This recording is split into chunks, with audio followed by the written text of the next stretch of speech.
Missile तकनीक हासिल करने वाले दुनिया के अग्रणी देशों में भारत का नाम शुमार होता है। 6 दशक से भी ज्यादा बीत गए जब भारत में स्वदेशी मिसाइल बनाने के बारे में सोचा जाने लगा था। एकीकृत गाइडेड मिसाइल विकास कार्यक्रम की शुरुआत 1983 में हुई। पूर्व राष्ट्रपति डॉक्टर एपीजे अब्दुल कलाम की भूमिका इस कार्यक्रम में अहम थी। तमाम चर्चाओं के बाद उनकी टीम ने भारत के लिए तब 5 मिसाइल बनाने का प्रस्ताव रखा था। अग्नि मिसाइल को तब टेक्नोलॉजी डेमोन्स्ट्रेटर यानी तकनीकी नुमाइश के उद्देश्य से बनाया गया था। 1998 में तत्कालीन प्रधानमंत्री अटल बिहारी वाजपेयी ने अग्नि मिसाइल कार्यक्रम को एक नई दिशा दी, जिसका फायदा आगे चलकर अग्नि 5 के सफल परीक्षण में दिखा। अग्नि 5 भारत की पहली ICBM यानी इंटरकॉन्टिनेंटल बैलिस्टिक मिसाइल बनी। आज भारत अग्नि 6 पर काम कर रहा है, जो 10,000 किलोमीटर से भी ज्यादा की दूरी तक मार कर पाएगी। इस बीच भारत और रूस ने मिलकर दुनिया की श्रेष्ठ सुपरसोनिक क्रूज मिसाइल ब्रह्मोस का निर्माण किया और अब भारत अपने दम पर ब्रह्मोस 2 मिसाइल की योजना पर काम कर रहा है, जो 7 से 8 मैक की रफ्तार से अपने टारगेट को भेदेगी। भारत के मिसाइल कार्यक्रम में तमाम अड़चनें पैदा की गईं, लेकिन सभी बाधाओं को पार करते हुए भारत ने अपना मुकाम बनाया है। अब सवाल ये है कि अगर चीन ने 12,000 किलोमीटर तक मार करने वाली डोंगफेंग 41 मिसाइल बना ली है, तो क्या हमें चिंतित होने की जरूरत है? हमारे पास मिसाइल डिफेंस के लिए क्या है? क्या रूस से लिए जाने वाले S-400 ट्रायम्फ से बात बनेगी या फिर हम खुद भी इस ओर कुछ कर रहे हैं? मिसाइल और मिसाइल डिफेंस से जुड़ी पड़ोसी की क्षमता, अपनी ताकत और जरूरत, ऐसे विषयों पर आज हम सक्षम भारत में चर्चा करेंगे।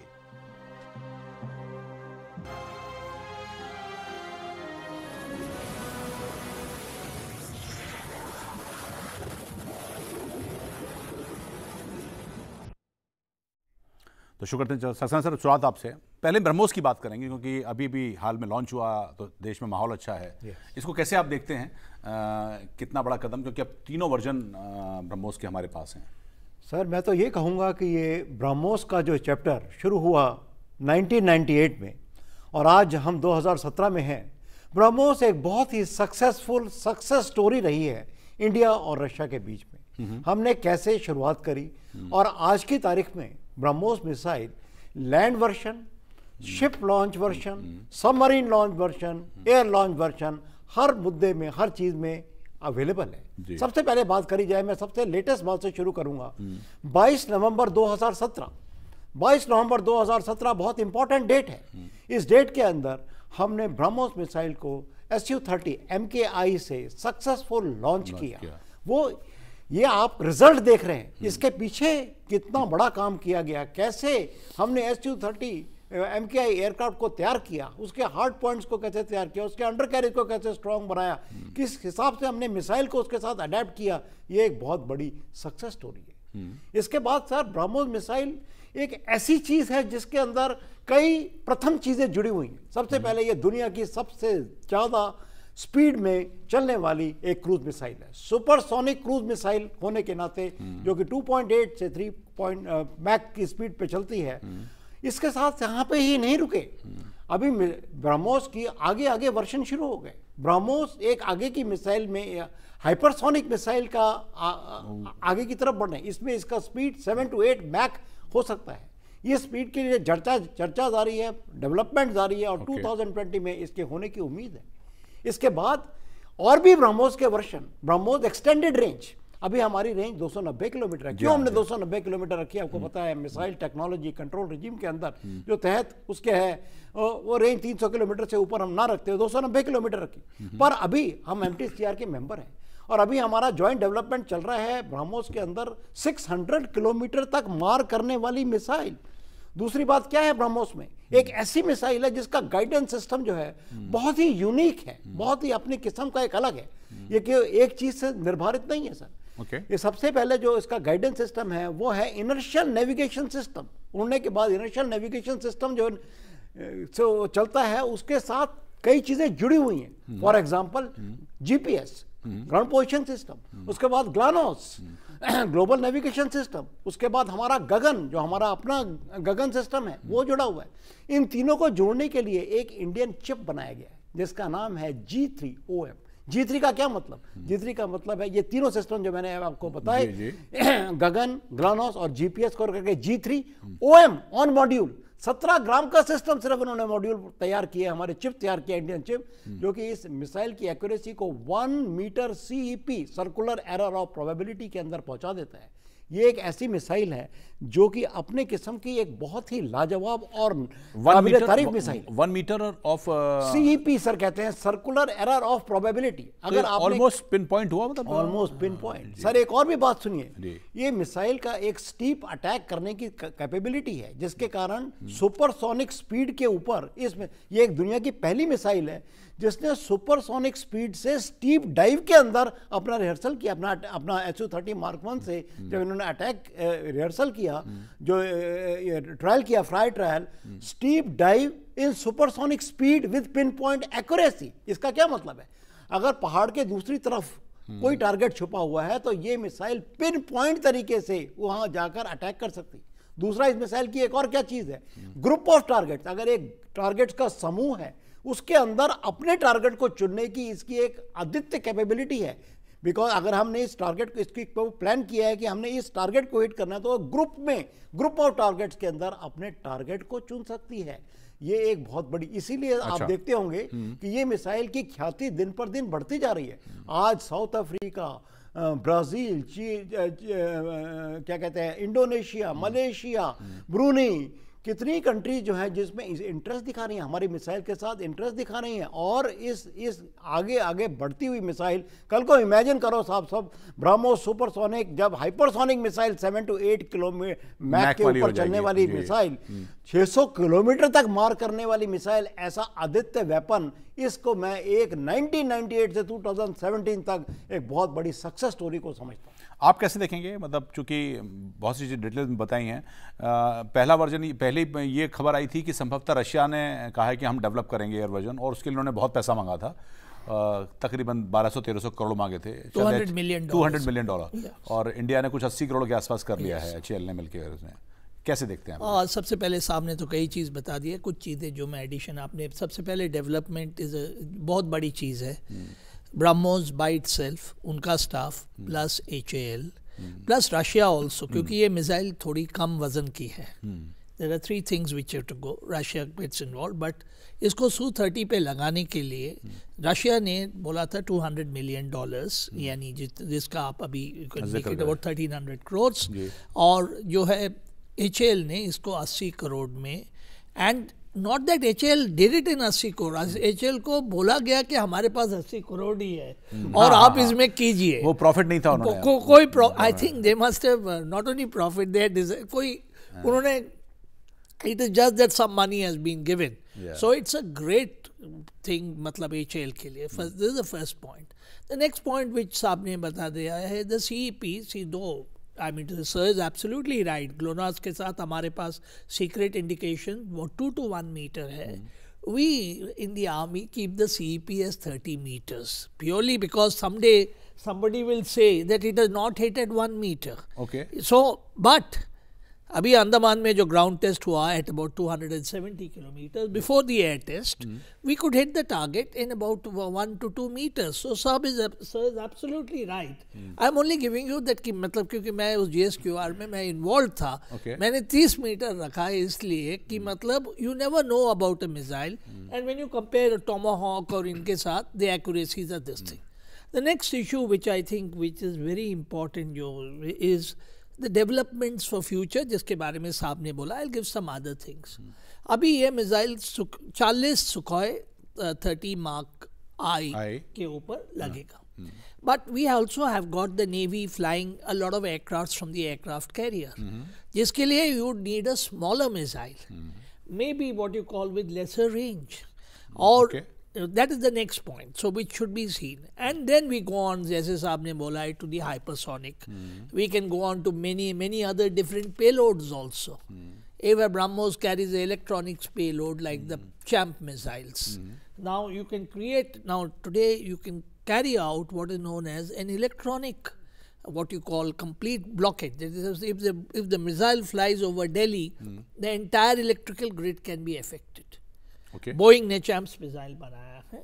So since I was involved in the innovation team and all, we had suggested many innovations for BrahMos. Other point which is most important, I feel, आप जितना भी मिसाइल्स लें वो सब स्ट्रेटेजिक फोर्सेस के पास है, except for the air defense missiles, which General Saxena was the DG, and for the infantry anti-tank missiles. But BrahMos is with the Indian artillery, it's with the Indian Navy. Practically all ships will have it, including the future submarines of the P-75. Yeah. And as I brought out, with the Air Force. Now we have got already 3 regiments which are coming.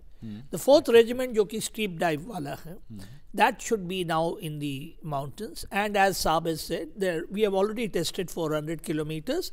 Definitely the capability exists with the present structure, without any major modification, 600 kilometer तक आप fire कर सकते हो. So this is all that I would like to add. Sir, one General Saab has said a very important thing, जो कि आगे उजागर करना बहुत ज़रूरी है. सर ने बताया कि Su-30 Mark 1 में कितनी मेहनत से पहुँचे. अभी इन्होंने नई मिसाइल जो शुरू करी है और जो चल रहा है डेवलपमेंट, ब्रह्मोस NG, साहब ने बात करी, न्यू जनरेशन, उसमें क्या कर रहे हैं, मिसाइल को 3.5 टन से 1.5 टन पे ले आए, उसकी लेंथ को 4 मीटर और कम कर दिया गया, जिसके कारण आज क्या पॉसिबल हो जाएगा फ्यूचर में, ये मिसाइल पॉसिबल हो जाएगी लगाना किसके ऊपर, MiG-29K, तेजस, जो हमारे एयरक्राफ्ट दूसरे वाले हैं, इनके ऊपर ये राफेल, ये सब इनका Su-57, इन सब एयरक्राफ्ट के ऊपर ये मिसाइल लगेगी. इमेजिन आपके जब वेपन सिस्टम का जब बनता है, पर इससे क्या उसकी जो कैपेबिलिटी है उस पर कुछ असर पड़ेगा? नहीं पड़ेगा, क्योंकि ये miniaturisation of electronics, miniaturisation of electronic parts without losing operational effectiveness, ये बहुत बड़ी चीज है. इसीलिए इसे कहते हैं ब्रह्मोस NG, न्यू जनरेशन. क्यों न्यू जनरेशन? न्यू जनरेशन इसलिए क्योंकि हमें और ज्यादा प्लेटफॉर्म चाहिए जिससे ये मिसाइल को हम ले जा. सिर्फ Su-30 Mark 1 साहब ने, जैसे जनरल साहब ने बताया, 40 तैयार होंगे. हमारे पास तेजस आ रहे हैं, हमारे पास राफेल आ रहा है, हमारे पास MiG-29K है, हमारे पास और एयरक्राफ्ट है. अभी अब्दुल कलाम साहब ने जब अपने टाइम में बताया था कि तुम ऐसी ब्रह्मोस मिसाइल बनाओ जो जाके अटैक करे वापस आ जाए, तो उसका एक वर्जन बन रहा है, उसके कहते हैं UCAV वर्जन, कॉम्बैट एरिया, जो अनार्म्ड व्हीकल है, unarmed combat aerial vehicle, UCAV जिसको बोलते हैं, उसके लिए एक ब्रह्मोस मिसाइल ऐसी तैयार करो जो कि वहां जाके अपने लोड को डिलीवर करे, क्योंकि UCAV क्या होता है, लोड को डिलीवर करे और वापस आए. तो उसके लिए एक चैलेंज देखिए आप, ब्रह्मोस मिसाइल का एक उभरता हुआ चैलेंज देखिए. UCAV के ऊपर एक मिसाइल तैयार करेंगे जो जाके अटैक करेगी, पिन पॉइंट एंड वापस. तो ये बहुत बड़ी चीज है. आप कैसे, क्योंकि 22 तारीख को बड़ी खबर बनी थी और मुझे याद है कि फिर कुछ एयरफोर्स ने उसका वीडियो भी रिलीज़ किया था, बड़ा एक अच्छा मोमेंट था. कैसे देखते हैं इस अचीवमेंट को? देखिए, सुखोई 30 MKI विमान में ब्रह्मोस विमान को लगा करके जिस तरह से लॉन्च किया गया, बहुत बड़ी उपलब्धि थी. दुनिया में इस तरह के कोई मिसाइल इस तरह की अभी तक नहीं बनाई, जो लड़ाकू विमान से इतनी लंबी दूरी तक सुपरसोनिक मिसाइल लॉन्च की गई, फायर की गई. तो इससे भारतीय वायुसेना को एक बहुत बड़ा टैक्टिकल एडवांटेज मिलेगा युद्ध के टाइम में. अगर लड़ाई होती है, दो देशों के बीच लड़ाई शुरू हो जाती है भारत के किसी पड़ोसी देश के साथ, तो भारतीय वायुसेना के लड़ाकू विमान, खास करके सुखोई 30, अपनी वायु सीमा के भीतर रहते हुए, यानी दुश्मन की जो नभ सीमा है, एयर, उसको बिना उल्लंघन किए हुए अपने इलाके में रह करके दुश्मन के इलाके में काफ़ी भीतर फायर कर सकते हैं, फायर करने की एक क्षमता होगी. और दुश्मन के जो सुखोई 30 लड़ाकू विमान में जो रेडार लगे होते हैं, दुश्मन के इलाके में काफ़ी अंदर 300 किलोमीटर अंदर तक झांक कर देख सकते हैं. तो उससे एक निशाने को आप हासिल करें और उस टारगेट को आप आसानी से ध्वस्त कर सकते हैं. तो एक बहुत बड़ी क्षमता वायुसेना को हासिल हो जाएगी और जो टैक्टिकल एडवांटेज, जो रणनीतिक लाभ वायुसेना को मिलेगा, इससे हमारे पड़ोसी देशों में एक खौफ की स्थिति पैदा हो जाएगी. ठीक है. क्योंकि उनको लगेगा कि जो सीमा के निकट जो भी सैनिक ठिकाने हैं वे भारतीय वायुसेना की मारक जद में आ गए हैं और वे सुरक्षित नहीं हैं. ठीक है. डिटरेंस के तौर पर हम और बात करेंगे कि आखिरकार इससे कितना एक डर या डिटरेंस पैदा होगा, खासकर अपने पड़ोसी उन देशों के लिए जो कि हॉस्टाइल आमतौर पर रहते हैं, और साथ ही दुनिया के बाकी देश, खासकर कोरिया और चाइना जिस तरह से मिसाइल डेवलप कर रहे हैं, तो भारत का मिसाइल प्रोग्राम वहाँ पर उस स्थिति में कैसा है, इस पर भी चर्चा होगी इस छोटे से ब्रेक के बाद.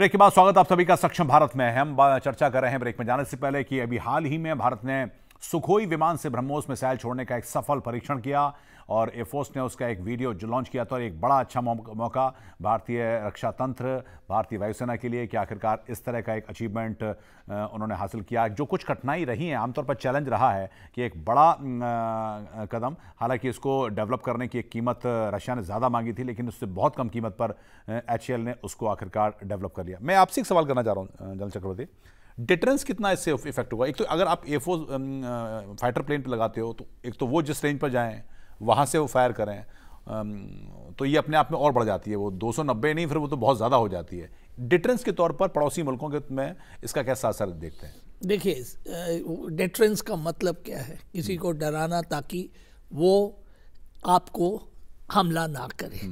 आपका डिटरेंस तब इफेक्टिव होगा जबकि आपका हथियार उधर तक पहुंचे। ठीक है। अभी फिलहाल अभी मैक्सिमम ले लेते, चलो 600 किलोमीटर हमने किया है।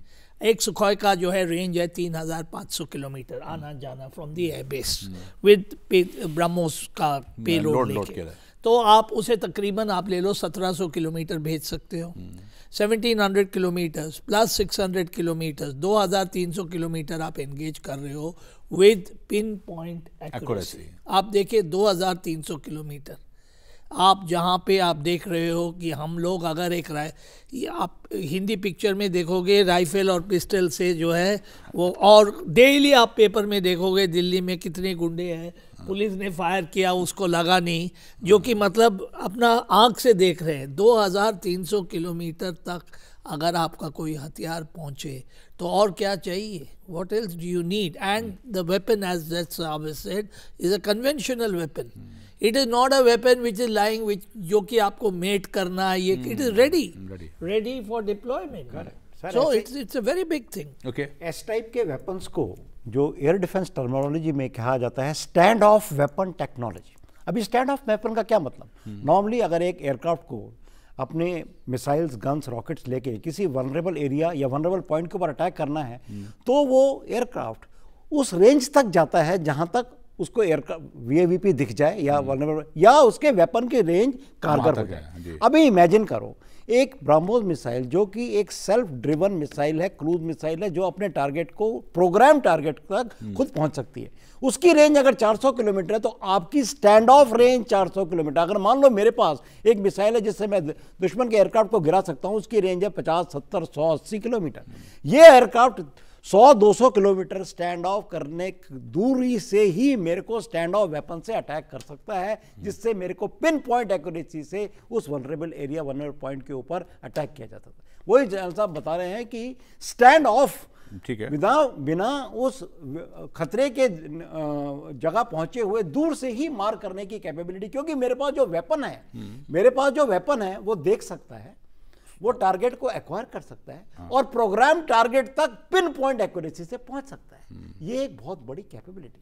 दूसरी बात सर, डेटरेंस किस चीज से होता है? क्रेडिबल डेटरेंस बोलते हैं। डेटरेंस क्या होना चाहिए? मेरे पास क्या कैपेबिलिटी है, इससे आप तभी डेटर होंगे जब आप विश्वास करेंगे कि मेरे पास ये कैपेबिलिटी है।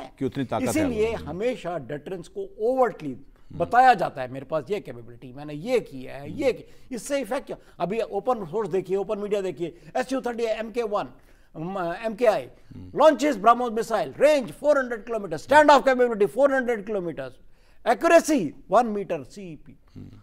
मैसेज, स्ट्रेटेजिक मैसेजिंग जाता है हर जगह, अरे यार ये capability coming in this cap.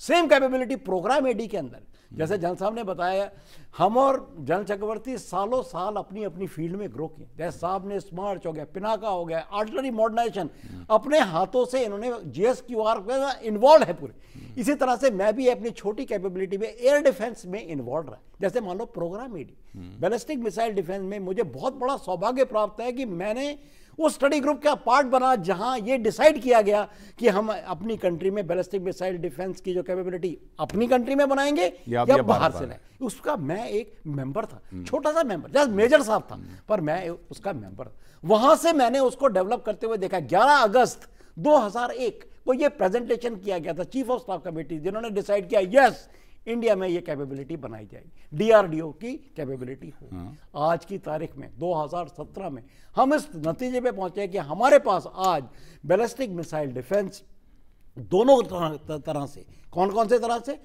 Phase 1 और फेज 2। ये क्या है? हमें क्यों बैलिस्टिक मिसाइल डिफेंस क्यों चाहिए? हमें इसलिए बैलिस्टिक मिसाइल डिफेंस चाहिए क्योंकि जो हमारे पोटेंशियल एडवर्सरीज हैं, आप पाकिस्तान को लीजिए, उनके पास मिसाइल्स है 80 किलोमीटर से लेके 2500 प्लस किलोमीटर तक हर सीरीज की मिसाइल्स हैं, surface to surface missile. China को लीजिए, आपने बात करी DF-41A मिसाइल 750 किलोमीटर से लेके 14,000 किलोमीटर तक मार करने की मिसाइल है। अब ये missile surface to surface missile conventional attack कर सकती है हमारे ऊपर, या न्यूक्लियर अटैक भी आ सकता है। हमारी पॉलिसी क्या है, कंट्री की पॉलिसी क्या है, न्यूक्लियर पॉलिसी क्या है? NFU, no first use. हम कभी पहल नहीं करेंगे दुश्मन के साथ न्यूक्लियर अटैक करने की, पर अगर हमारे ऊपर किसी कंट्री ने न्यूक्लियर अटैक किया तो हम अनएक्सेप्टेबल प्यूनिटिव रिटेलिएशन करेंगे। अनएक्सेप्टेबल मतलब जो आपको मान्य नहीं है, अनएक्सेप्टेबल होगा। प्यूनिटिव क्या? दंडात्मक, आपको ऐसा मार लगाएंगे कि प्यूनिटिव होगा, और प्रतिशोध ऐसा करेंगे, रिटेलिएशन करेंगे। उसके लिए हमें क्या चाहिए? हमने कह तो दिया, अंग्रेजी कह दिया, क्रेडिबल डिटरेंस, प्यूनिटिव रिटेलिएशन। उसके लिए जो असल सौदा चाहिए वो है मिसाइल, वो है कमांड एंड कंट्रोल सिस्टम, वो है डिलीवरी मींस। ये 3 चीजें बड़ी हैं। उसके अंदर जो मिसाइल है कैपेबिलिटी, वो देता है program AD ballistic missile defence. ये जब ये पिलर खड़े किए हमने, तो 2 पिलर खड़े किए, फेज 1, फेज 2। इनके जो पितामह रह चुके हैं डॉक्टर V.K. सारास्वत, उनके साथ मेरा सौभाग्य है कि मैं उनके साथ रहा हूं इस मिसाइल के दौरान। उन्होंने बताया पहली रेंज 2000 किलोमीटर तक मार करने वाले मिसाइल को हम नाकारगर बनाएंगे। फेज 2 5000 किलोमीटर तक की मिसाइल को नाकारगर बना देंगे, जो भी आएगा। आज की तारीख में हमारे पास वो कैपेबिलिटी है मिसाइल के तौर पर प्रोग्राम AD में phase 1 and phase 2 nearly, I use the word nearly operationalise. मैं नियरली क्यों कहता हूं? नियरली क्यों कहता हूं? क्योंकि मिसाइल बनाना ही कैपेबिलिटी नहीं है। मिसाइल बनाने के साथ 1000 और चीजें चाहिए। क्या चीजें? मिसाइल के शेड्स, जहां पे मिसाइल को रखा जाएगा, टेस्ट किया जाएगा, मेंटेन किया जाएगा, कमांड एंड कंट्रोल सिस्टम का फुल प्रूफ होना, कम्युनिकेशन को बनाना, कोड्स एंड ऑथराइजेशन को करना, पूरे सिस्टम को एक लूप के अंदर बांधना, जिससे कल को अगर आपको बैलिस्टिक मिसाइल डिफेंस को मार करने की शक्ति प्राप्त करनी है तो आप उसको कर सको। सिर्फ मिसाइल एक शक्ति नहीं है, ठीक है। मिसाइल के साथ तीनों चीजें चाहिए। एक चीज़ और इसमें, एक आम आदमी के लिहाज से मैं आपसे ये समझना चाहूँगा कि जो स्पीड होती है, मैक 2 है, मैक 2.5 है, या फिर हाइपरसोनिक की बात हो रही है, इससे कितना फ़र्क पड़ता है? मतलब, और खासकर अगर स्ट्राइक में हम उसको माने कि वो 290 की रेंज हो या 600 की रेंज हो, लेकिन अगर ये डेवलप होता है तो उससे कितना फ़र्क पड़ता है? देखिए, 2 चीज़ है स्पीड के साथ। एक तो साहब बोल रहे हैं BMD, जितना स्पीड होगा उतना मुश्किल है कि मतलब आपको कोई मिसाइल, और खास करके क्रूज मिसाइल के लिए जो साहब बोल रहे हैं ballistic missile defence, to tackle a cruise missile is extremely difficult, may be by S-400 and other things. दूसरा चीज, जब ये टारगेट को हिट कर रहा है, ये टारगेट के ऊपर जितना स्पीड से जाएगा, the kinetic energy is required, and kinetic energy का फॉर्मूला है ½ mv²। मतलब velocity, m is for mass, जो कि वेट है मिसाइल का, 3 in the case of the warhead it won't be 3 tons, 3 ton is the complete missile weight. Let's say the warhead weighs about say 300 kgs, alright. तो 300 kg जब hit करेगा high explosive at a speed of 3 Mach, तो आप देखिए कितना destruction किया गया। एक ब्रिज को अगर आपने उड़ाना है, I am just giving, if you have to, पूरा कम्युनिकेशन सेंटर, एक जनरल हेडक्वार्टर, मैं जगह का नाम नहीं लेता हूँ, सपोजिंग आपने जनरल हेडक्वार्टर्स को उड़ाना है, तो ब्रह्मोस कैन डू इट। हम तो ये बोलते थे कि हम अगर टास्क दिया जाए, BrahMos can today take on a communication centre, it can take on your logistic centres, railway yards, जिसके बगैर मोबिलाइजेशन नहीं होगा, और आखिरी missile locations itself. Okay. So all this, when you look at it, speed becomes important. अभी hypersonic चाहिए. Now hypersonic means from say 3 Mach, we'll make it simple, you are going to say about 7 to 8 Mach, मतलब 3 गुना और हो गया। तो V² कीजिए 3 को, तो 9 times more. So the impact becomes much more. And would be difficult to intercept? That's what I said पहला बात, Okay. difficulty of intercepting is directly, why are we going in for hypersonic?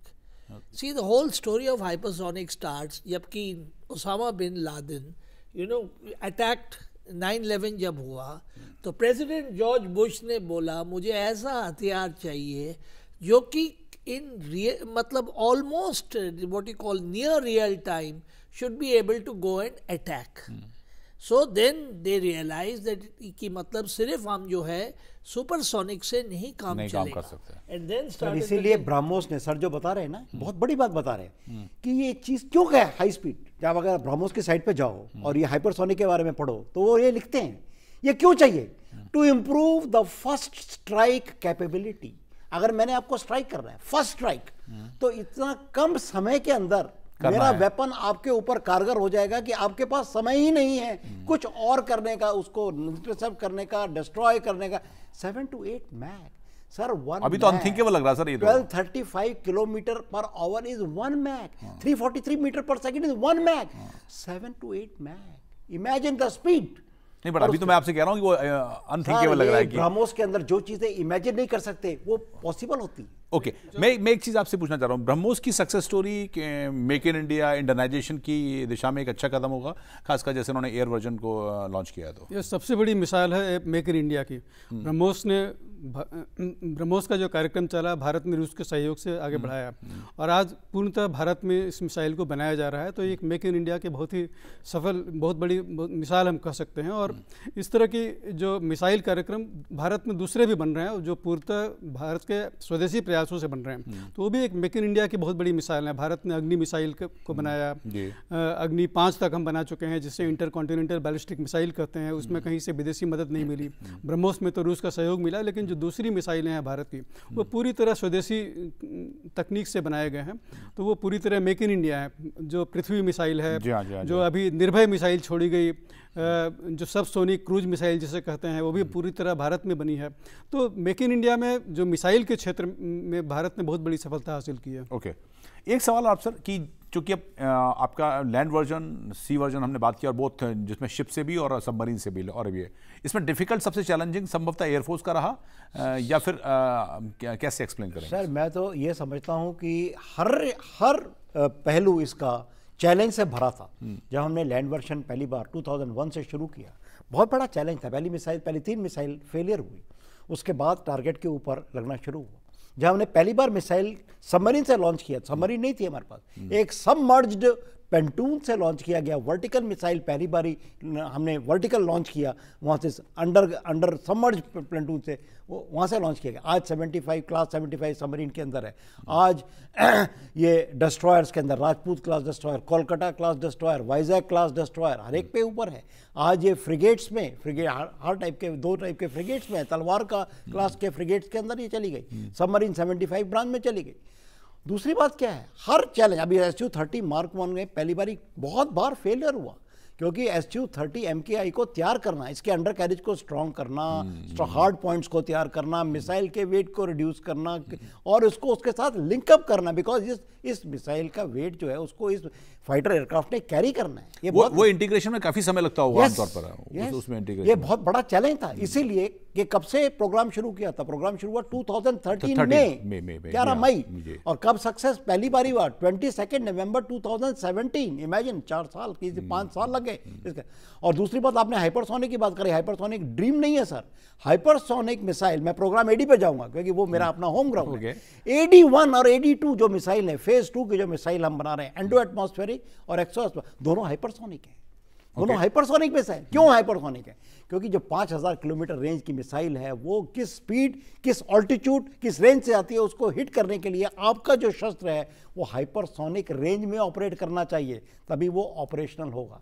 इसके साथ साथ सिर्फ यही नहीं है, program AD सिर्फ मिसाइल ही नहीं है। हमने जो लॉन्ग रेंज ट्रैकिंग रडार बनाया, LTR जो बनाया है, LRTR long range tracking radar, इसकी रेंज 600 से 1000 किलोमीटर है। हाँ, इजराइल में गए, उनका रडार लेकर उनके रडार सीखा, हमारे इंजीनियर्स गए, उसके बाद आया, अपना रडार बनाया, उनको एक्सपोर्ट करने के लिए हम तैयार हैं। Multi function radar, 600 kilometre 1000 kilometre दूर से टारगेट को दिखना चाहिए, हमें पकड़ना है टारगेट को, तब कहीं जाके हम इसको अपने छोटे रडार, जिसको मल्टीफंक्शन रडार कहते हैं, उसको हैंडओवर करेंगे। मल्टीफंक्शन रडार टारगेट को देखता है, मिसाइल को देखता है, दोनों को बीच में समन्वय करते हुए अटैक को स्ट्राइक को पहुंचाता है। ये सब चीज़ें प्रोग्राम एडी में पॉसिबल है, हाइपरसोनिक पॉसिबल है। लेकिन अपनी खासकर जो डिफेंस सिस्टम है, मतलब अगर हम दुश्मन की अटैक से बचने, जैसे S-400 की बात हम कर रहे हैं, वो हमारी कितनी अच्छी तैयारी है, और या वहाँ पर हमको भी और करना है? ये मैंने एक पहले भी बताया था कि S-400 के लिए हमें कभी रियलिटी को देखना है। S-400 5 रेजिमेंट्स, $4.5 बिलियन का है। अभी आपने देखा होगा, सितंबर की रिपोर्ट पड़ी, सितंबर 17 में एयरफोर्स की टीम ने जाके उसका सही परीक्षण किया है। S-400 एक ऐसा सिस्टम है जो कि 40 किलोमीटर से लेकर 400 किलोमीटर तक एक air defence and anti ballistic missile defence system है। सिर्फ एयर डिफेंस नहीं है, एंटी बैलिस्टिक मिसाइल। पर ऐसा मत समझिए कि कल को हमारे घर आ गया। ये 2019 और 20 के अंदर ऑपरेशनल होने की उम्मीद है। उसके बाद ये सिस्टम इतना ह्यूज सिस्टम है कि ये लार्ज एरियाज को एयर डिफेंस और anti ballistic missile shield provide करेगा। इसको किस तरह से प्रोग्राम एडी के साथ समन्वय कराया जाए, इसको किस तरह से बाकी एयर डिफेंस मिसाइल आर्सेनल के साथ समन्वय, ये एक बहुत ही बड़ा चैलेंज है, बहुत ही बड़ा चैलेंज। उसके बाद एक और बात है, अभी आपने पढ़ा होगा पेपर के अंदर, गवर्नमेंट ने 2 जगह खोआ और एक राजस्थान में पिलानी, वहां पे जगह अलॉट करी 850 एकड़ और 356 एकड़ अलॉट की है। किस बात के लिए? अभी से ही तैयारी करो, प्रोग्राम एडी के रडार जो हैं, long range tracking radar, MF radar, उनको लगाओ, मिसाइल शेड्स बनाओ, क्योंकि कल को हमने किसको प्रोटेक्ट करना है प्रोग्राम एडी से? हमने city centre, seat of power, industrial centres, government बड़े बड़े, ये कोई छोटे मोटे एरिया को प्रोटेक्ट करने के लिए नहीं है। जब S-400 आएगा, एक और ह्यूज सिस्टम आ जाएगा। इमेजिन S-400 और प्रोग्राम एडी का जो कैपेबिलिटी हमारा बनेगा, वो एक ह्यूज, पर इतना आसान नहीं है। इस बहुत ही बड़ा टास्क है, बहुत ही चैलेंज से बड़ा, मतलब आने के बाद भी उसको इंटीग्रेशन बहुत बड़ा चैलेंज है। इसको इंटीग्रेट करने का बहुत बड़ा चैलेंज है। मतलब ये कह सकते हैं कि मेन चैलेंज तो अभी यही है कि हम दूसरों की मिसाइल से भी अपने को बचाएं और उसकी तरह का इंटीग्रेशन रखें। सबसे पहले आई वुड लाइक टू से, एज साहब is very correctly said, you know, एक है इक्विपमेंट आना और दूसरा है इक्विपमेंट को स्टेबलाइज करना। जैसे अभी चीन ने एक एयरक्राफ्ट कैरियर बनाया, it takes 20 years for an Navy to assimilate an aircraft carrier. So China is saying that we are champions of the aircraft carrier. Similarly, when you take the missile systems, S-400 systems, I think Saab very correctly said that ये system आएंगे, induct होंगे, integrate करना पड़ेगा हमें S-400 with ballistic missile defense systems. What are the defense systems for the cruise missile? देखिए, which is the missile going to be used?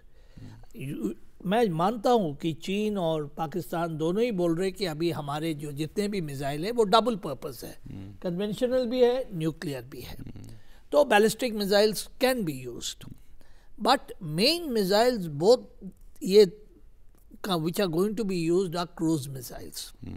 आप देखिए जितने भी अमेरिकन ने इस्तेमाल किया है, they are all Tomahawk missiles. Even Saddam Hussein had some cruise missiles, जो कि Patriot battery in what you call located in the Middle East, वो उसको नहीं डाउन कर पाए। एंड क्रूज मिसाइल को डाउन करना, क्योंकि क्रूज मिसाइल एयरक्राफ्ट में may be S-400 will be a better bet. So sir, मतलब in short we can say कि बेसिक प्रॉब्लम तो, या बेसिक आने वाले समय में मिसाइल से प्रोटेक्शन ज़्यादा इंपॉर्टेंट है, क्योंकि वैसे कन्वेंशनल वॉर होगी, इसकी प्रोबेबिलिटी बड़ी कम होती है। वेरी राइट, एयरक्राफ्ट करियर आएगा, सर अटैक करेगा। आप बिल्कुल सही कह रहे हैं कि non contact warfare which is the new type of warfare is gaining ground, and it is gaining ground particularly with hypersonic speeds coming in. Mass casualties. हाँ, mass casualty कर सकता है। Imagine sir, a nuclear attack by a nuclear missile can annihilate, बिल्कुल खत्म कर सकता है, Nash कर सकता है। इसीलिए हमारी पॉलिसी क्या है? NFU, no first new. उसमें तो सर कुछ चेंजेस है, जब से खासकर पर्रिकर साहब थे, उन्होंने कुछ बोला था शायद पॉलिसी में अभी तक NFU है, वो सभी बताएंगे। आने वाले दिनों में किसी भी युद्ध में मिसाइलों की भूमिका बहुत बढ़ जाएगी, है ना? मैं वही सवाल कर रहा हूं। बहुत लीडिंग रोल प्ले करेंगे। और जब भी युद्ध की स्थिति पैदा होगी दो देशों के बीच, तो शुरुआती दौर में हो सकता है कि जमीनी लड़ाई हो, कुछ हवाई जहाज इधर से उधर आ जाएं, लेकिन तुरंत दोनों एक देश दूसरे पर मिसाइलें फेंकने लगेंगे। अब मिसाइलों से बचने के लिए क्या इंतजाम किया जाए, उसकी तैयारी भारत में हो रही है। अभी जनरल साहब ने कहा एयर डिफेंस मिसाइल बना रहे हैं, पृथ्वी एयर डिफेंस मिसाइल बना रहे हैं, तो ये अभी हम डिमॉन्स्ट्रेशन फेज में हैं। और चूंकि अभी हम तैनात करने की स्थिति में नहीं है, इसीलिए हमें S-400 मिसाइल लेने की ज़रूरत पड़ी। अब रूस से फाइनल बातचीत हो चुकी है, उसे लगने में 2-3 साल और लगेंगे, तब जाकर के हमें दिल्ली, राजधानी दिल्ली, मुंबई जैसे जो बड़े शहर हैं उन्हें हम सुरक्षा प्रदान कर सकेंगे। ओके, ये सर ये मैक्रो लेवल की बात है, मैक्रो ऊपर पर जो एयर डिफेंस मिसाइल्स हैं वो जैसे आपने बताया, जब मास कैजुअलिटी होगी, बैलिस्टिक मिसाइल्स होंगे, हमारे ऊपर एयरक्राफ्ट के अटैक, क्रूज मिसाइल के अटैक, एंटी रेडिएशन मिसाइल के अटैक, उनको कौन संभालेगा? उसके लिए guns, short range surface to air missiles, quick reaction missiles, medium range surface missile, surface to air missile, ये एयर डिफेंस का एक आर्सेनल की फैमिली है। इसको बोलते हैं GBADWS, ground based air defence weapon system. इनकी फैमिली है। गन्स, पहले गन्स, फिर very short range air defence missile 3, 5, 6, 7 kilometre, फिर शॉर्ट रेंज मिसाइल 15 से 20 किलोमीटर, क्विक रिएक्शन मिसाइल जो कि आर्मर्ड के साथ अटैक करती है, मूविंग के साथ, फिर medium range missile up to 70 to 100 kilometre, long range missile more than 100 kilometre. ये एक कैटेगरी है जिसको बोलते हैं ground based air defence weapon system family, GBADWS। S-400 इससे बहुत ही ऊपर।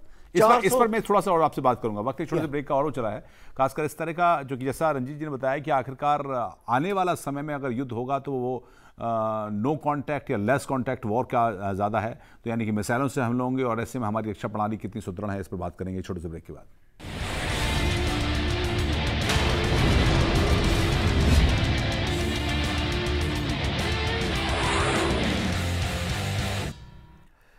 ब्रेक के बाद स्वागत आप सभी का सक्षम भारत में। हम चर्चा कर रहे हैं भारत की मिसाइल कार्यक्रम और किस तरह से आने वाले समय में मिसाइलों की भूमिका बढ़ेगी। जैसा कि ये भी मौका है कि भारत ने पहली बार सुखोई विमान से ब्रह्मोस मिसाइल छोड़ने का जो एक सफल परीक्षण किया, उससे एक बड़ी उम्मीद जगी है। भारत के एक कह सकते हैं कि निर्णायक हमला करने की स्थिति में ज़्यादा बेहतर दिखाई देता है। लेकिन अगर लड़ाई होती है तो हमारा डिफेंस सिस्टम और खासकर दुश्मन की मिसाइलों से अटैक करने अगर होगा तो उसको रोकने में, मैं उसको उस अंदाज में पूछता हूँ, उसमें हम कितने भी स्ट्रांग हैं अगर हम पाकिस्तान से हम मान के चलें या चाइना से मान के चलें? पहली बात तो ये समझना चाहिए कि जो एयर डिफेंस कैपेबिलिटी है वो किसी एक सर्विस की कैपेबिलिटी नहीं है। आर्मी, नेवी, एयरफोर्स को मिला के जो पूरी कंट्री की एक कैपेबिलिटी एयर डिफेंस की, एयरक्राफ्ट, एयरफोर्स के एयरक्राफ्ट, नेवी की शोर बेस्ड एयर डिफेंस कैपेबिलिटी और fleet based air defence capability, और आर्मी की land based air defence capability, पूरा मिला के एक पंच बनता है जिसको बोलते हैं air defence capability of the nation. उस नेशन की कैपेबिलिटी के अगर लैंड अटैक वर्शन को देखें तो हमारे पास गन्स हैं जो कि टोड वर्शन है और सेल्फ प्रोपेल्ड वर्शन। फिर हमारे पास very short range air defence missiles हैं जिसकी 5 से 10 किलोमीटर तक की रेंज रहती है। उसके बाद आता है short range surface to air missiles जिनकी रेंज 15 से 20 किलोमीटर है। फिर एक आती है जो कि ये स्थिर मिसाइलें हैं या सेमी मोबाइल है, जो आर्मर्ड और इनके अटैक्स जो कि मोबाइल VAs एंड VPs हैं, मोबाइल जो चलते हैं जहाँ आर्मर्ड स्ट्राइक कोर है, उनके साथ के साथ कदम से कदम मिला के चलने के लिए क्विक रिएक्शन मिसाइल है। क्विक रिएक्शन का मतलब चलते चलते सर्विलेंस कर सकती है, चलते चलते टारगेट को पकड़ सकती है और रुकते ही टारगेट के ऊपर अटैक कर सकती है। इतना फास्ट चाहिए। फिर मीडियम रेंज मिसाइल, ये एक कैपेबिलिटी जो मैंने बताई, guns, V-SHORAD, SR-SAM, QR-SAM, MR-SAM, यानी कि छोटी मार से दूरी तक मार करने की मिसाइलें और गन्स, एक कैपेबिलिटी ये लैंड की। ऐसे ही एयरफोर्स का एयरक्राफ्ट और उनकी ग्राउंड बेस्ड मिसाइल, ऐसे ही नेवी की शोर बेस्ड एयरक्राफ्ट, शोर बेस्ड गन्स और फ्लीट के ऊपर यानी शिप्स और सबमरीन के ऊपर गन्स हैं, मिसाइल्स हैं, ये सारी कैपेबिलिटी। अभी हमारी कंट्री में आपको अच्छी तरह से पता होगा कि आर्मी एयर डिफेंस के अंदर ऑब्सेसलेंस जिसको कहते हैं कि पुराने वेपन सिस्टम जो है वो बहुत ज़्यादा हैं। पर आज की तारीख में मैं बहुत खुश हूँ ये बताने के लिए कि हर चीज़ के अंदर फॉरवर्ड मूवमेंट हो रहा है। हमारी जो V-SHORAD है वो अभी शायद नहीं आएगी। SR-SAM मैं बहुत प्राउड फील करता हूँ कि मैंने अपनी कंट्री के अंदर आकाश वेपन सिस्टम को इंडक्ट कराया 5 मई 2015। ओके, तो मेरे हाथों से वो मेरे को सौभाग्य प्राप्त है कि पहली रेजिमेंट को मैंने पहले वेपन सिस्टम को इंडक्ट कराया। आज और रेजिमेंट्स आ रही हैं।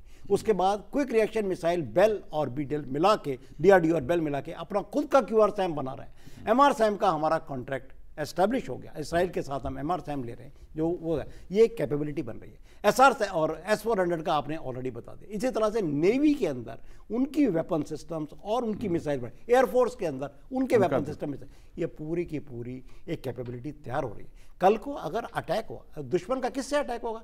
एयरक्राफ्ट का, मिसाइल से, एंटी रेडिएशन मिसाइल से, या बैलिस्टिक मिसाइल से, या न्यूक्लियर अटैक। उन सबको बचने के लिए program AD ballistic missile, ground based AD, aircraft, cruise missile, ARM, ये पूरी कैपेबिलिटी की तैयारी की जा रही है और हम सक्षम हैं। ओके, यही हमारा डिफेंस सिस्टम, मतलब मिसाइल डिफेंस सिस्टम कितना मजबूत है। सबसे बड़ी बात है कि चाइना और पाकिस्तान को देखते हुए S-400 की बात हमने की थी, ये टाइमली है या थोड़ा डिलेड है हम लोगों ने जो ऑर्डर किया है?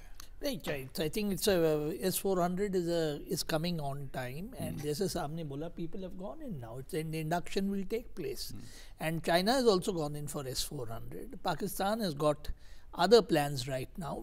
But they have got very good. The other missile systems are outstanding, particularly the short-range missiles and all are outstanding, which I would put it. They don't have an anti-ballistic missile system. Maybe they would rely possibly on China or the United States. That's what is the feeling. Achha, but आपने पूछा कि missiles, how are we in comparison? Definitely, I think in comparison to Pakistan, we definitely have an edge. I would definitely give myself. In comparison to China, China definitely has an edge, but that edge has to be seen in what? You can have a DF-41 going 12,500 kilometers. The point is, as Saab has said, if your missiles जो कि तिब्बत में जैसे किंगाई में है, most of the shall I say rocket artillery का जो base है is in किंगाई, तो किंगाई से या यूनान से जो missiles आएंगे into India, he has correctly said we have got the BMD systems coming in. हाँ, against cruise missiles, I am afraid nobody has got any defense as of now. We are thinking of it. Maybe outer space will be used. I mean, as he named Dr. Saraswat साहब ने एक खुद किताब लिखा है, which is in the open domain. You'll find this. Okay. Next thing जो कि मैं बताना चाहता हूँ, we should not get an idea. मैंने एक किताब अभी लिखा है कि सिर्फ मिसाइल से ही लड़ाई होगा, जो कि साहब ने भी क्लैरिफाई किया है. There will be aircrafts, there will be missiles, because missile संख्या उतना ज़्यादा नहीं है. When you look at it, and neither can you keep firing that much to make a worthwhile what you call dent, where somebody surrenders in terms of firepower. Saab brought out very correctly, one nuclear weapon resulted in the end of Second World War. But are we putting that kind of money to require that kind of strength as far as the missile system is concerned? क्योंकि हम और भी पैसा बहुत खर्च करते हैं, हम बाकी जगह बहुत पैसा खर्च करते हैं, डिफेंस का एक एलोकेशन बजट लिमिटेड होता है. But are we doing, मतलब are we spending sagaciously or not? I think as far as missiles is concerned, we should go back to Mrs. Indira Gandhi, who first made the integrated under, I think Mr. Venkatraman was the defense minister, तब से बना है. And वो missile program has been closed, but the development is still going on. We are still going on with Nirbhaya, we are going with all the Pantun, Prahar. So it is a continuous, the allotment of money for this missile program. After all, who pays for the program? One is for research, जो कि मतलब government देता है. दूसरा, the services have to pay.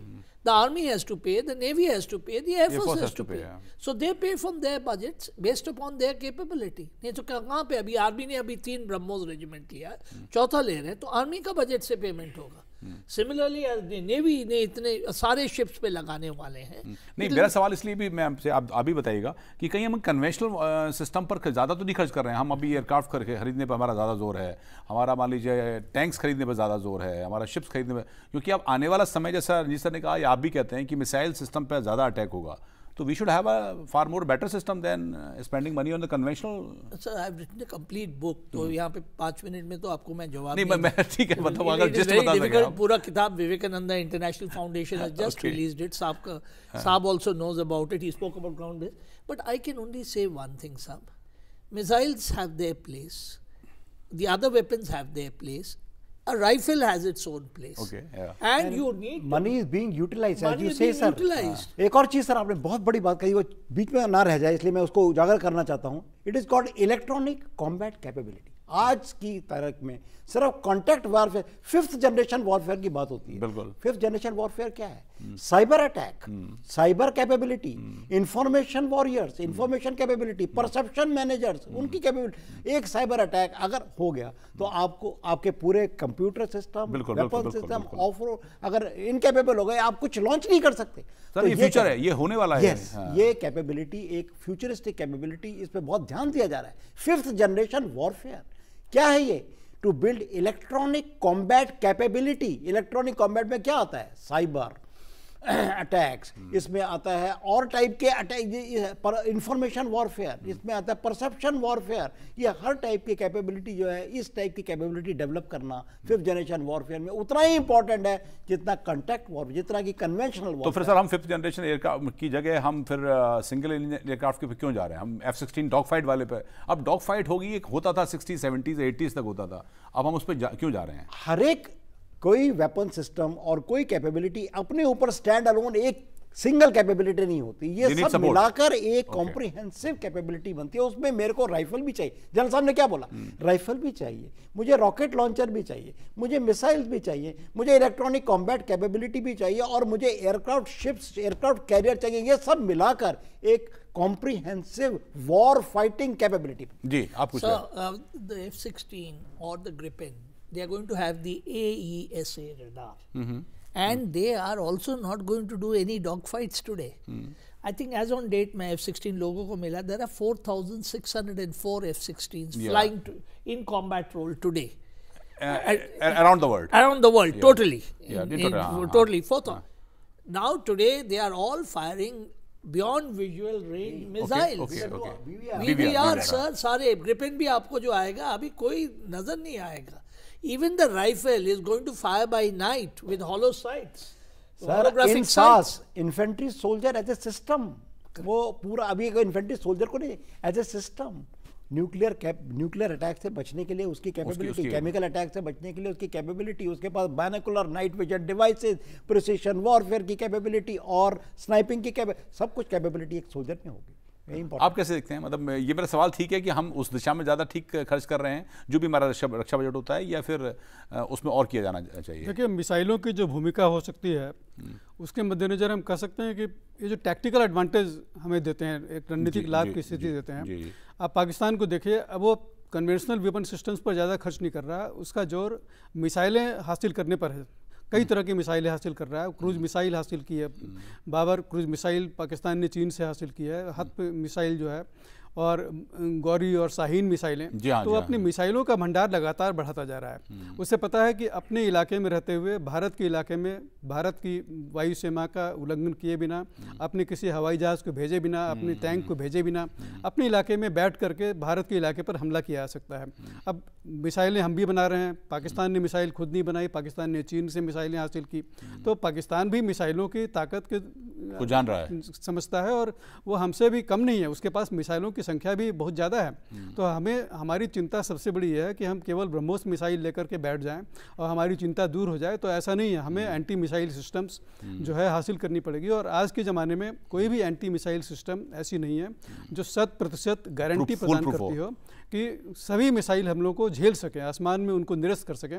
ऐसी भी कोई प्रणाली अभी विकसित नहीं हुई है, लेकिन एंटी मिसाइल सिस्टम हासिल करने का एक जो है भरोसा प्रदान करता है अपनी सेनाओं में, एक आत्मविश्वास देता है कि जब दुश्मन के हमले होंगे तो हमें उन्हें आसमान में ही हम उन्हें बेअसर कर देंगे। रंजीत साहब ने बहुत बड़ी बात बोली सर। क्या बोला कि बैलिस्टिक मिसाइल डिफेंस 100%। अभी आपने हाओसोंग 15 लॉन्च करी नॉर्थ कोरिया ने 29 नवंबर 3 AM इन द नाइट। उसकी रेंज 8100 माइल्स। फिर डिबेट शुरू हुआ वाशिंगटन में ट्रम्प और उनकी ऑपरेशनल दिस थिंग। उन्होंने बोला कि हम इस मिसाइल को we can take care of it. तो उनके सर्विस एक्सपर्ट जो ऑपरेशनल एक्सपर्ट्स उन्होंने बोला कि ये बैलिस्टिक मिसाइल डिफेंस भी जो हम पुट अप कर रहे हैं ये फुल प्रूफ नहीं है। ये first out of 17 test 7 test it failed and thereafter ये टारगेट के ऊपर। तो जैसे बोला, जैसे हम प्रोग्राम एडी तैयार कर रहे हैं, क्या हमने प्रोग्राम एडी तैयार कर दिया, फिर फेज़ 1 2000 किलोमीटर, फेज़ 2 5000 किलोमीटर, इसकी सिंगल शॉट किल प्रोबेबिलिटी और क्यूमुलेटिव किल प्रोबेबिलिटी, दुश्मन को मिसाइल को नाश करने की कैपेबिलिटी 100% नहीं है। इसीलिए हम हमेशा ये इंश्योर करते हैं, करना चाहिए, हमें कर रहे हैं कि कैपेबिलिटी एक वेपन सिस्टम पे निर्भर ना करें। एक बैलिस्टिक मिसाइल डिफेंस, एक S-400, दोनों को इंटीग्रेट करके। दूसरी बात क्या है, आपके पास मिसाइल है, मेरे पास साइबर अटैक कैपेबिलिटी है, मैं आपकी मिसाइल को नहीं लॉन्च होने दूंगा। इसीलिए इलेक्ट्रॉनिक कॉम्बैट कैपेबिलिटी, ये जो रंजीत साहब ने बात करी, ये कल के पेपर में डिस्कशन है। उनके ऑपरेशनल एक्सपर्ट ने बोल दिया, सर डोंट टेक, इसके जो कैपेबिलिटी है it is not full proof. जो हमारी anti ballistic missile defence capability, ballistic missile capability है अगेंस्ट हाओसोंग 15 टाइप्स ऑफ मिसाइल, जो कि total distance between capital of North Korea and Washington DC is 6,800 miles. इसकी capability 8100. यहाँ का experts ने ये भी पता लगा लिया कि ये जो मिसाइल लॉन्च करी गई है इसके अंदर वॉरहेड कम डाला इन्होंने जानबूझ के, ताकि ये सब कुछ पता लगाते हैं। और ये डर है, खौफ है कि अगर ये मिसाइल न्यूक्लियर कैपेबिलिटी के साथ लॉन्च की गई तो इसको हम नाश कर पाएंगे या नहीं, ये फुल प्रूफ नहीं है। एक लास्ट में कमेंट, हम लोग मतलब ये अगर ऐसा होना है तो अभी हम सही दिशा में हैं या कैसे आप देखेंगे? नहीं, हम सही दिशा में हैं, but we have to look into 3 technologies जो अभी माइक्रोसॉफ्ट का सत्य नडेला ने बोला विच आर इंपॉर्टेंट। एक है मिक्स्ड रियलिटी, दूसरा है आर्टिफिशियल इंटेलिजेंस, एंड तीसरा है क्वांटम। नाउ तीसरा क्या बताया? क्वांटम। मैं तीनों को थोड़ा बड़ा लेमैन को समझ। Firstly, as far as mixed reality is concerned, ये Air Force base, China is going in for mixed reality.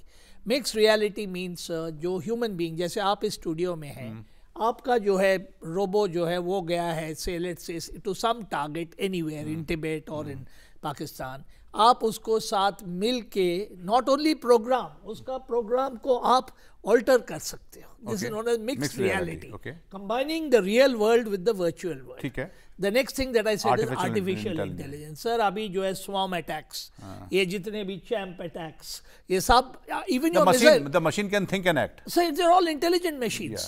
They're all intelligent machines.